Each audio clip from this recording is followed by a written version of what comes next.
चुनाव 2024 में अप्रत्याशित आंकड़े देखने को मिल रहे हैं। देश की 6 लोकसभा सीटों पर निर्दलियों ने भारी बढ़त बना ली है।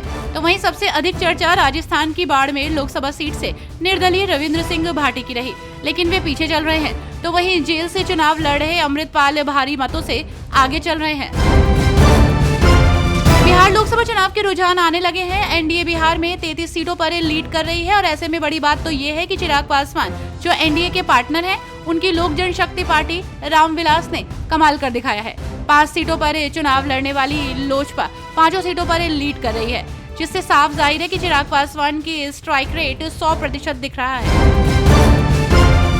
मध्य प्रदेश में बीजेपी ने क्लीन स्वीप का लक्ष्य रखा था। बीजेपी ताजा रुझानों में अपने लक्ष्य की ओर बढ़ती नजर आ रही है। बीजेपी ने पूर्व मुख्यमंत्री कमलनाथ के किले एमपी में बड़ी बढ़त बना ली है। तो वहीं छिंदवाड़ा में कमलनाथ के बेटे कांग्रेस उम्मीदवार नकुलनाथ बड़े अंतर से पीछे चल रहे हैं। बड़ी बात तो यह है कि कमलनाथ ने इस सीट पर हार स्वीकार कर ली है। लोकसभा चुनाव की 543 में से 542 सीटों पर वोट की गिनती जारी है। अब तक के रुझानों में एनडीए और इंडिया गठबंधन में कांटे की टक्कर दिख रही है। उत्तर प्रदेश ने इस बार चौंका दिया है। चुनाव आयोग के मुताबिक उत्तर प्रदेश की 80 में से 40 सीटों पर इंडिया गठबंधन आगे चल रहा है, तो वहीं बीजेपी 33 सीटों पर आगे चल रही है। लोकसभा चुनाव में वोटिंग खत्म होने के बाद अब सबकी निगाहें नतीजों पर टिकी हैं। महाराष्ट्र की सांगली सीट पर वोटों की गिनती शुरू हो चुकी है। सांगली सीट से बीजेपी ने संजय काका पाटिल को चुनाव मैदान में उतारा है। निर्दलीय उम्मीदवार विशाल पाटिल कई वोटों से आगे चल रहे हैं, तो वहीं महाराष्ट्र में इंडिया गठबंधन लीड कर रहा है। अब जल्द ही सांगली की तस्वीर साफ हो जाएगी।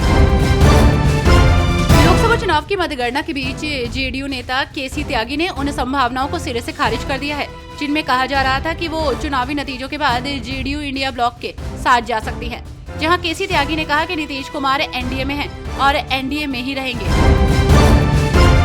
लोकतंत्र के महापर्व में आज का दिन काफी अहम है। देश की 543 लोकसभा सीटों पर हुए मतदान के नतीजे सामने आ जाएंगे। तमाम बहस, दावों और शंकाओं के बीच देश और प्रदेश की सियासी तस्वीर कैसी होगी, जिसका फैसला आज शाम तक साफ हो जाएगा। वहीं इसके साथ ही प्रदेश में 8.77 करोड़ से अधिक मतदाताओं ने अगले 5 साल के लिए किसे अपना जनप्रतिनिधि चुना है, इससे भी पर्दा उठ जाएगा। लोकसभा चुनाव के नतीजे लगभग साफ होते दिख रहे हैं। शुरुआती रुझानों में एनडीए को बहुमत मिल रहा है, तो वहीं इंडिया गठबंधन भी बेहतर स्थिति में नजर आ रही है। ऐसे में पश्चिम बंगाल में भी बड़ा खेला देखने को मिल रहा है, जहां एक और भाजपा को उम्मीद थी कि वो ममता बनर्जी के गढ़ में बढ़ोतरी कर लेगी। एग्जिट पोल भी भाजपा के पक्ष में दिख रहे थे। हालांकि नतीजों ने इन सभी दावों की पोल खोल दी है। ममता के गढ़ में भाजपा की स्थिति सुधरने की जगह और भी ज्यादा खराब होती नजर आ रही है।